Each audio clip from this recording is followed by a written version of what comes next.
Hello, everyone. Patricia Calkins here. Welcome to the 7th week of Decoding Cultures. We're nearly to the end. You've only got 1 week after this, and then you will all have successfully finished this course. I know you've been working hard. This past week, there was a lot for you to process since we were looking both at value orientation theory and at Hofstede's 6 cultural dimensions. The point of all of this was for us to be able to see that human culture can be compared on the basis of different criteria for similarities and differences. The point of your PowerPoint presentation in your groups was so that everybody in your group could become a little more knowledgeable about all of the variation that is available in culture, even if we can describe culture in terms of 5 values of value orientation theory, or 6 dimensions in the terms of Hofstede. This week, we are turning more towards the idea of immigration and acculturation. Immigration is a huge topic in politics right now, and it's something that we need to talk about. We're going to be talking about it in terms of culture. The question is, when immigrants arrive in a new country, what are the processes that they go through in order to be able to function in that society? And when they go through these processes, are they then accepted by the people who are members of the dominant culture?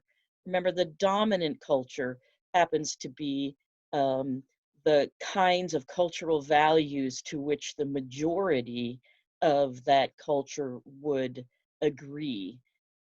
So in the United States, it is generally considered to be the culture of the Anglo-Saxon American who has been in the country for a century at least, and has European roots.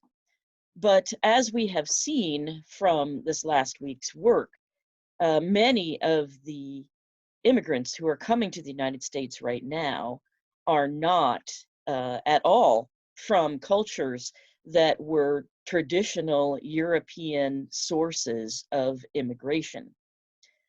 So the process that these new immigrants have to go through in order to understand the culture that they are coming to is much more difficult than those of us whose ancestors may have come from Europe will have had to go through. The process that they undergo, immigrants undergo, in order to um, get to know and function in the society is called acculturation. I did not have to go through acculturation for US culture because I am a native of US culture. I was born here and did not have a different native culture while I was learning about US culture. Therefore, I went through enculturation. This is what happens when a baby is born into a culture. With acculturation, there are many different problems. To begin with, you have grown up with a certain set of values, and now the dominant culture is telling you that you should value a different set of values. What happens if there is a conflict between the values that you grew up with and have always valued and the values of the culture to which you moved?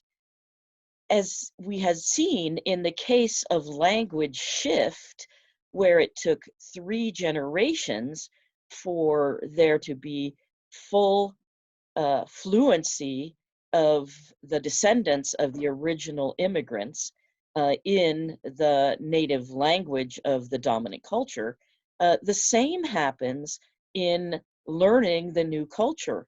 In the first generation, the people who immigrate, it's almost impossible for those people to take on a new culture and completely do away with an original culture.